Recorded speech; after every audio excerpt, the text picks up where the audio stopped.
ঈদের দিন সকল সন্তানেরা যেই সময় নতুন নতুন জামা গায়ে দিয়া ঈদগাহে যাওয়ার জন্য প্রস্তুতি নিয়ে ফেলে, সেই সময় আমি আমার সন্তানগুলোকে খুঁজতে থাকি। খুঁজতে দুনিয়ার কোথাও খুঁজে পাওয়া যায় না।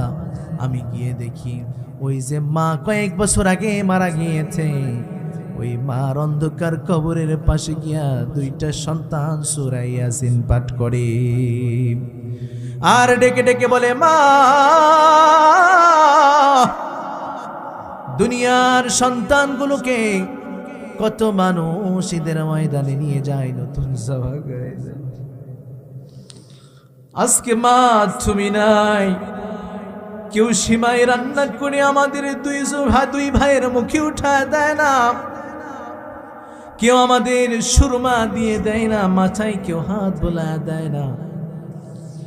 আজকে নতুন জামাও আমাদের কপালে জুটে না।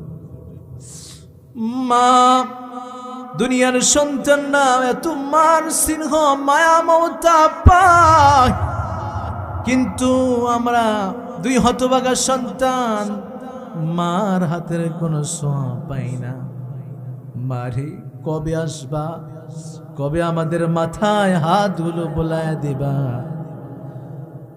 ওই ছেলের বাবা মুসল্লিদেরকে বলে, শোনো, আমি চোখের পানি ছেড়ে দিয়া দুইটা বাচ্চার মাথায় হাত বোলায় দিয়ার বলে, বাবা রে, তোমাদের মার কোনো দিন ফিরে আসবে না, চিরজনমের মতো তোমাদের ছেড়ে চলে গেছে, আর আসবে না। রবের ডাকে সাড়া দিয়ে চলে গেছে। তবে আল্লাহর কাছে দোয়া করো, আল্লাহ যেন কাল কিয়ামতের ময়দানে তোমার মার সাথে তোমাদেরকে জান্নাতে দেয়। দুইটা সন্তান কবরের পারে কোরআন তেলাওয়াত করে।